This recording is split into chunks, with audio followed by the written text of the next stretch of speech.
Só, pessoal, proponho que a gente já dê aqui o pontapé inicial, começando com um assunto que ainda segue dando o que falar, não poderia ser diferente. Como parece que o lema da vez é de hora em hora a coisa só piora, mas pelo menos há ações concretas em curso para tentar reverter todo o escândalo ali envolvendo o INSS, que, enfim, foi um disparo assim no coração do INSS e todos os aposentados e pensionistas brasileiros. E olha só, desde ontem, pessoal, para que fique claríssimo e não reste dúvidas, desde ontem já é possível pedir o ressarcimento dos descontos indevidos que foram criados ali num montante bilionário para diversos aposentados e pensionistas Brasil afora. Só no primeiro dia, para vocês terem uma noção, que os beneficiários puderam, de fato, contestar as fraudes que foram perpetradas contra eles, o órgão já recebeu mais de 473 mil respostas de aposentados e pensionistas que não reconhecem essas cobranças e querem, corretamente, o mínimo, né, o seu dinheiro de volta. E antes da gente seguir adiante aqui, vou pedir até para a nossa Jess Peixoto já trazer mais a contextualização, porque a gente trata aqui como se fosse uma estatística, mas são números, rostos e vidas em jogo que estão sofrendo e muito, né? A realidade é que ontem, até às 16 horas, a apuração mostrava que mais de 473 mil pessoas já tinham solicitado, mostrando que os descontos eram indevidos. O número de pessoas que reconheceu como devidos descontos também é assustador.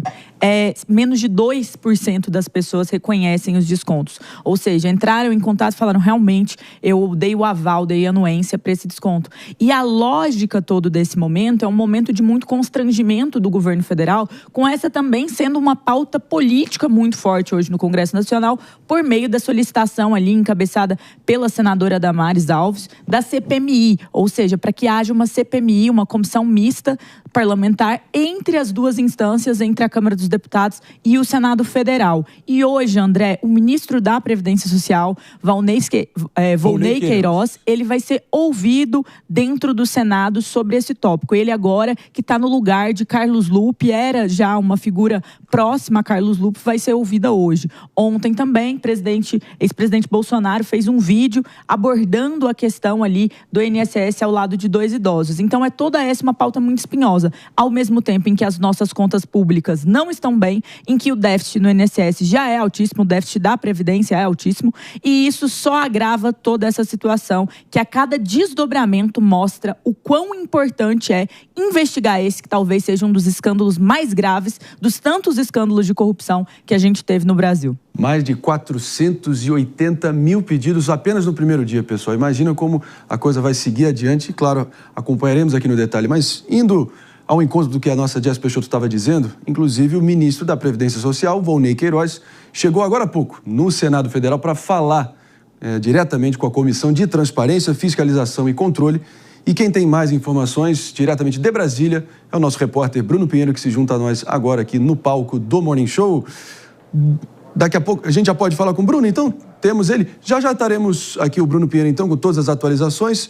Enquanto a gente já estabelece esse contato na capital federal, vou acionando aqui, então, nosso querido Mano Ferreira, para também seguir contextualizando e dando aqui a dimensão clara para não restar dúvidas do que isso representa, em qual estágio estamos nessa investigação toda e nesse processo que vai ser torturoso e tortuoso para trazer o mínimo de dignidade de volta para quem foi afetado, né? Marinho, nós estamos ainda no começo de uma série de desdobramentos que precisam ser encarados pelo Senado Federal e pelas autoridades, inclusive da polícia, porque estamos falando não de um erro, mas de um roubo enorme contra aposentados e pensionistas, um roubo que envolveu um esquema fraudulento com sindicatos e associações que supostamente prestariam serviços que nunca foram solicitados, que nunca foram anuídos pelos aposentados e pensionistas que na prática tiveram as suas pensões roubadas, diminuídas para esse desvio. E a gente precisa que algumas perguntas sejam respondidas. Por exemplo, o que esses sindicatos e associações fizeram com esses recursos, que, eu repito, estamos falando de bilhões de reais, somas vultuosas de dinheiro. A gente sabe que, historicamente, no Brasil, sindicatos e associações muitas vezes servem de linha auxiliar para campanhas eleitorais, inclusive de congressistas. Uma outra pergunta: por que nós seguimos com essa lógica de imposto sindical na prática? Isso já foi tratado pelo Congresso Nacional lá atrás, durante o governo Temer, quando acabamos com esses pagamentos obrigatórios e contra a vontade dos trabalhadores e aposentados feitos para sindicatos. E tivemos um engajamento muito grande de políticos da esquerda, inclusive do PDT, para a manutenção desse tipo de contribuição. Isso precisa mudar. Acho que esse é o espírito que está, enfim, pautando a todos nós aqui, que isso precisa mudar e urgentemente. Mas para trazer realmente os esforços nesse sentido, se é que eles de fato prometem mudanças reais, ninguém melhor que nosso repórter Bruno Pinheiro, agora sim, diretamente de Brasília, trazendo todo o clima por aí, Bruno, e também a expectativa olhando adiante nesse depoimento mais do que relevante, mais do que decisivo, nessa saga em busca de respostas, né? A palavra é sua, por favor.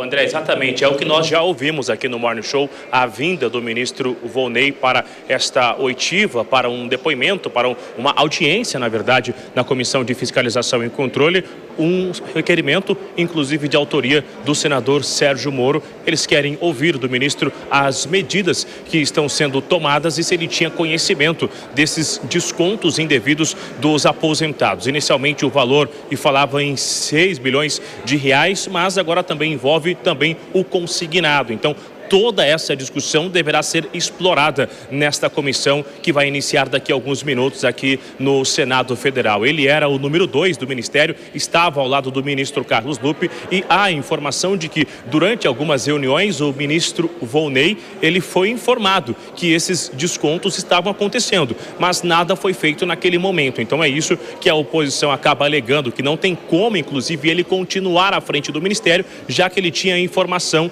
de que isso acontecia, mas nenhuma medida foi anunciada. Sobre esse ressarcimento para os aposentados, eu cheguei a ouvir alguns aposentados ontem durante o dia, hoje de manhã também, eles estão enfrentando dificuldades para acessar o sistema do INSS, este aplicativo onde recuperar ou até mesmo receber informações se eles também tiveram descontos indevidos ou não. Então essa rede de informação segue congestionada diante de uma alta demanda de aposentados que estão tentando acessar e outros que não têm acesso à internet, que não têm um aparelho celular que é compatível com este aplicativo e que ainda não recebeu sequer nenhuma informação de como isso será repassado. É importante ressaltar que esse ressarcimento do governo é somente do último mês, ou seja, do mês anterior. É ainda necessário realizar uma conta, uma matemática e ver quantos anos ou quantos meses esses descontos foram realizados diretamente na folha desses aposentados. A audiência deve iniciar em alguns minutos, ainda com um certo esvaziamento do Congresso Nacional, com Alcolumbre e Hugo Mota em viagens internacionais. Os senadores estão atuando de forma remota nesta quinta-feira, André. É isso aí, Bruno Pinheiro. Obrigado pelos esclarecimentos, as atualizações diretamente de Brasília e, claro, todos os desdobramentos desse depoimento mais do que relevante na sequência aqui da nossa grade de programação da Jovem Pan. Obrigado, Bruno. Henrique Kriegner, a palavra é sua, suas primeiras impressões e sua expectativa sincera do que pode sair de útil de todo esse processo que a gente acabou de reportar, que vai acontecer em Brasília. Eu não vou falar 100% da minha expectativa sincera, André, para não desanimar o pessoal que está em casa. Porque eu realmente estou com baixíssima expectativa de que quem cometeu esses crimes vá para a cadeia. Eu acho que esse é o principal ponto de dúvida aí das pessoas também, né? Que o dinheiro vai voltar, eventualmente esse dinheiro vai voltar. Agora a pergunta vai voltar corrigido daquilo que sumiu lá em 2019? Já não vale a mesma coisa hoje em 2025, né? Exatamente. Aquilo que sumiu antes até, ou um pouco depois. Então, tem essa dúvida. Agora é importante a gente atentar também para o fato de que tivemos 480 mil pessoas notificando, mais de 480 mil pessoas notificando que não reconhecem os descontos que foram feitos. Mas nós temos mais de 22 milhões de aposentados pelo INSS. Ontem foram 9 milhões que receberam a notificação para averiguarem. Desses 9 milhões, somente 480 mil retornaram, dizendo que identificaram. Então, teve uns 2% ali do total que recebeu a notificação que disseram que não, que todos os descontos estavam ok de verdade. Então, nós temos uma margem muito grande ainda para alcançar fora do aplicativo, fora do sistema da internet, que estão tentando ligar no 135, que é o telefone que a Previdência disponibilizou, mas que não estão conseguindo atendimento. São pessoas que às vezes não sabem ler ou até já morreram. E como é que os herdeiros vão cuidar disso tudo? Então, a gente está com um problema sério e o próprio presidente do INSS ontem, ele veio a público dizendo, olha, por favor, se você não teve um desconto, não acesse o sistema, porque o sistema está dando conta. Mas não vai dar conta mesmo de todos os aposentados, porque nem todos estão online, nem todos estão conectados. Então, esse é o maior desafio agora. Como é que a gente vai alcançar todo mundo para devolver esse dinheiro? E se eu puder fazer só essa ressalva do que o Mano falou aqui, que é importantíssimo. Não podemos aceitar que tratem isso como um erro. Não foi um erro.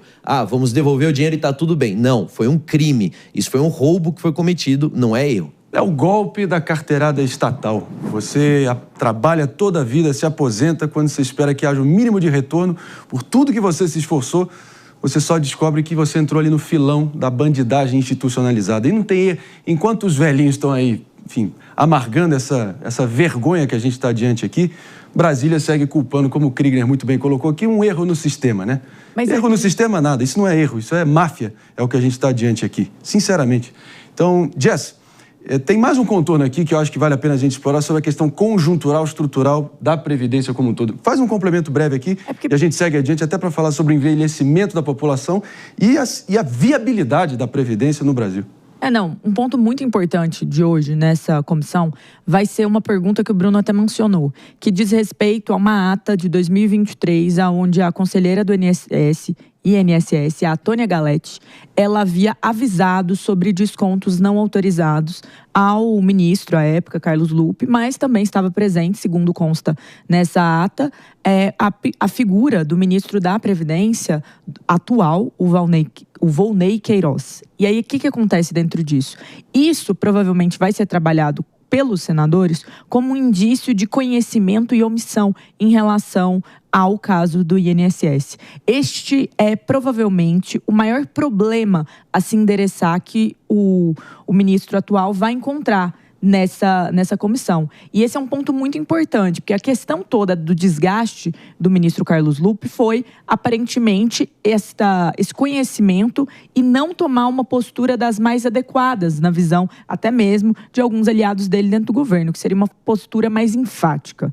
Se o secretário executivo sabia e estava presente, aqui ele provavelmente vai ser confrontado se ele deveria estar no cargo, tendo em vista esta omissão compartilhada. Então, eu vejo que esse é um ponto muito relevante, deve estar entre as primeiras 5 perguntas já dos senadores.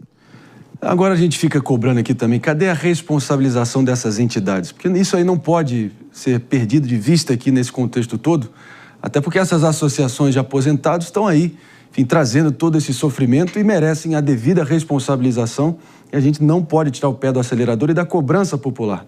Até porque eu tenho certeza que se fosse um banco privado, provavelmente o CEO, no mínimo, já estaria ali vendo a prisão ali no horizonte próximo. Só que como é o Estado, o Estado paternalista, o Estado papai, babá, aí o pessoal começa, não, veja bem, e cheio de poréns e cheio de dedos.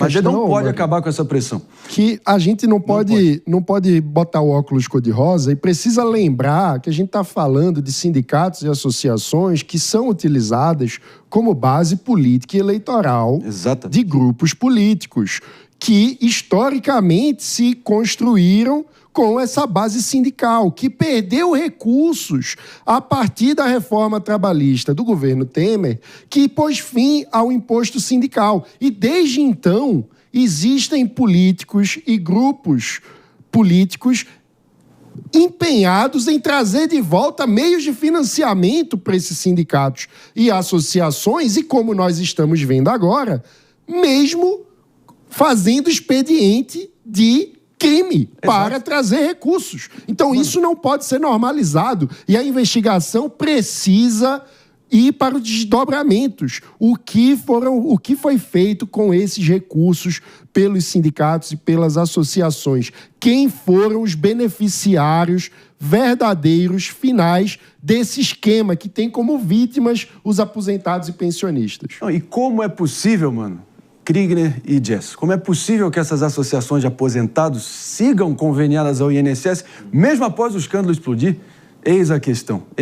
Então, sinceramente, enquanto você, os nossos velhinhos, nossos idosos, aposentados e pensionistas estão ali tentando entender o seu contra-cheque, teve muita gente inescrupulosa da pior espécie faturando em cima da sua inocência e do silêncio conivente do sistema. É disso que se trata. Mas para a gente também contextualizar como um todo esse processo e tudo que está em jogo aqui, pessoal, fica aquela pergunta, né? Pior do que tá, fica, para invocar aqui o eterno Tiririca. Será que pode piorar? Porque, olha só, com o envelhecimento da população brasileira, pelo visto, pela trajetória atual, pessoal, pode sim, lamentavelmente, pode sim, até provável, eu diria. Isso porque estimativas do governo mostram que esse rombo do INSS vai mais do que quadruplicar nos próximos 75 anos. Chegando no ano de 2100, provavelmente não estaremos mais aqui para ver essa cena, com uma expectativa de um rombo de 30 trilhões de reais. É nesse nível que chegou. Mas vamos tentar aqui trazer para a realidade, botar o pé no chão e realmente especular as trajetórias atuais, as tendências atuais e como que isso pode ser revertido minimamente. Jess Peixoto. Não, então, a grande questão aqui é como que um sistema se sustenta se ele já é deficitário. Hoje a gente tem um crescimento da nossa população em que é evidente que a pirâmide etária está mudando e cada vez mais vai ficar mais cara essa previdência.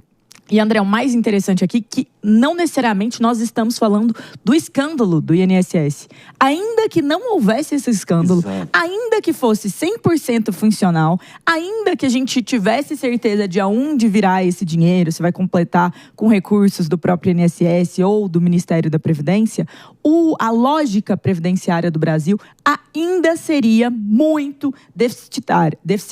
E esse déficit, ele só tem crescido. E com o rombo, com esse grande gargalo que a gente encontrou, isso vai piorar ainda mais. A população está envelhecendo, a previdência está mais cara, o nosso endividamento em outras frentes também está aumentando. Então é como se o Brasil fosse uma grande máquina de gerar despesa. E ainda dentro dessa grande máquina de gerar despesa, temos uma previdência cara, com uma população que está envelhecendo, que vai envelhecer cada vez mais, aumentando a nossa lógica ali de população economicamente ativa para uma população mais idosa, como por exemplo a do Japão. E a partir disso, isso fica impagável. E concomitante a isso, ao mesmo tempo, nós ainda temos esse escândalo onde? Nesse espaço, no lugar onde nós mais temos esses problemas de pagamento no longo prazo. É tudo um drama gigante e a grande questão é: será que vale a pena continuar num modelo que já se mostra problemático? Exatamente. É um sistema que tem aquele vício interno. Ele está fadado a colapsar do jeito que está estruturado hoje em dia. E para que fique cristalino aqui, Mano Ferreira, e você me complementa com toda a liberdade aqui, por favor, a lógica do sistema atual basicamente opera naquela lógica de repartição, sistema de repartição simples. Ou seja, quem está na ativa hoje, ou seja, os trabalhadores ativos, economicamente ativos, trabalhando, paga a aposentadoria de quem já se aposentou. Exato. E só que agora tem cada vez menos gente pagando e muito mais gente recebendo. E a tendência, pelo andar da carruagem, é que até o final do século saiam de 10% dos idosos para 30% dos idosos na população brasileira. Ou seja, a gente está falando de um esquema de pirâmide, né? Quando a pessoa que vai receber o recurso, ela não recebe em função daquilo que pagou no período em que contribuía, porque o que ela pagou quando ela contribuía era imediatamente utilizado já para pagar os aposentados do seu período de juventude. Em outras palavras, o neto trabalha para pagar a aposentadoria do avô. E o que é que a gente está vendo acontecer no Brasil? Temos mais avós do que netos.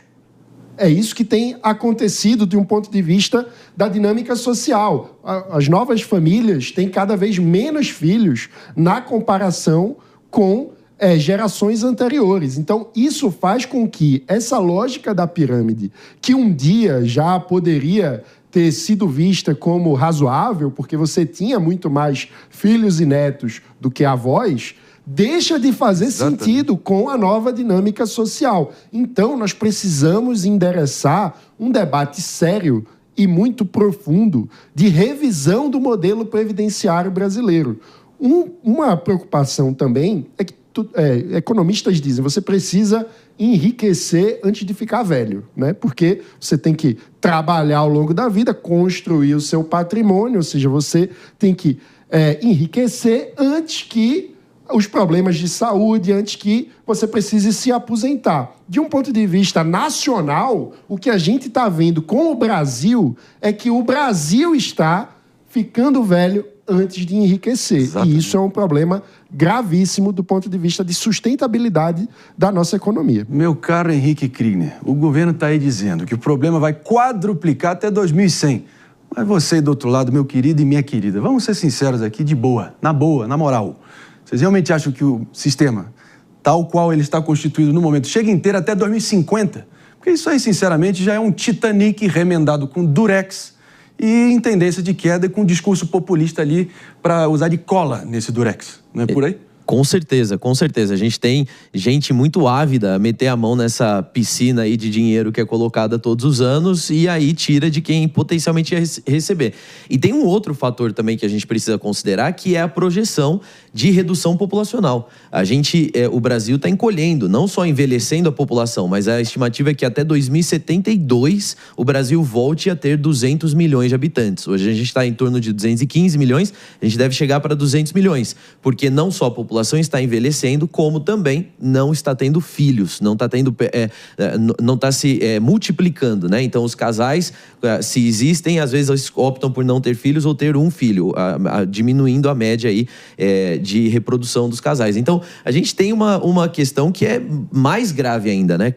Quem que vai botar dinheiro nesse pool? Quem que vai colocar dinheiro nesse grande caldeirão aí inicial para poder pagar? Então esse sistema o que trabalha hoje paga o que está aposentado hoje também já não funciona, já é quebrado. E está mais do que claro, se você pega a porcentagem que é descontada do salário e você pega de todos os salários, desde o salário mínimo até, né, proporcionalmente também, e você investe isso, você vai somando e investe isso num fundo de investimento ou em algumas outras opções que o mercado financeiro oferece, você vai ter muito mais mensalmente do que se fosse pela contribuição. O que o trabalhador não consegue fazer é contribuir para a Previdência e depois ainda fazer o investimento. Aí não sobra para ele comer no dia a dia, né? Você, meu amigo e minha amiga que está acompanhando o Morning Show nesse exato momento, no corre do dia a dia, no carro, no trabalho, nos assistindo aqui nas telas da Jovem Pan, você quer entender o que é o INSS tal qual ele existe hoje? Basicamente, é um esquema de pirâmide naquele padrão chechelento, padrão Telex Free, só que com um carimbo do Estado ali para basicamente, enfim, chancelar isso e fingir que está tudo bem, e fingir que não tem problema. O nome bonito, Mano Ferreira, que eles usam institucionalmente nos gabinetes em Brasília é Solidariedade Intergeracional. Só que, vamos ser sinceros, o nome certo, o nome de verdade, não passa de ser o Conto do Vigário, a História da Carochinha em escala federal. Porque, de novo, ou há uma reforma séria, sacrifícios em curso, mudança completa dessa lógica, ou o colapso vai chegar, e o colapso, quando chegar, não avisa que vai chegar. Não é por aí? E tem um ponto, Marinho, que se a gente vai falar de lógica intergeracional, né, ou seja, entre gerações, na prática o que a gente está dizendo é o seguinte: vamos garantir a situação dos avós e os netos que se virem para pagar a conta um dia, quando chegar a vez deles de se aposentarem. É isso realmente que as nossas famílias, a nossa sociedade deseja? Ligar um grande F para os nossos netos? Não. Então, nós precisamos conseguir debater isso de forma adulta e madura. Só que os nossos políticos, que se preocupam muito mais com a próxima eleição do que com a próxima geração, evitam a todo custo fazer esse debate de forma séria, porque a solução é complexa. A gente está falando aqui sobre uma mudança de modelo enquanto o modelo está vigente. Então, é literalmente trocar o pneu do carro com ele andando. É isso que o Brasil precisa fazer com o seu sistema previdenciário. Então, é claro que o debate é complexo, é claro que o debate vai gerar paixões, vai gerar gente insatisfeita, mas ele precisa ser feito. Senão, os nossos netos é que pagarão a conta em forma de colapso social, porque o sistema não fica de pé. Agora, pessoal, virando a página aqui, claro, todos os desdobramentos, é importante a gente não perder de vista esse senso de urgência, dada a importância disso, e a gente só tapar os olhos, as orelhas e a nossa boca, principalmente, para seguir cobrando e não fingir que não tem nada acontecendo, porque tudo o que eles querem é contar com a histórica memória curta do brasileiro, e o Morning Show jamais vai se furtar e vai deixar com que isso aconteça, tá? Responsabilização e reversão dessa tendência o quanto antes é o mínimo que a gente pode fazer.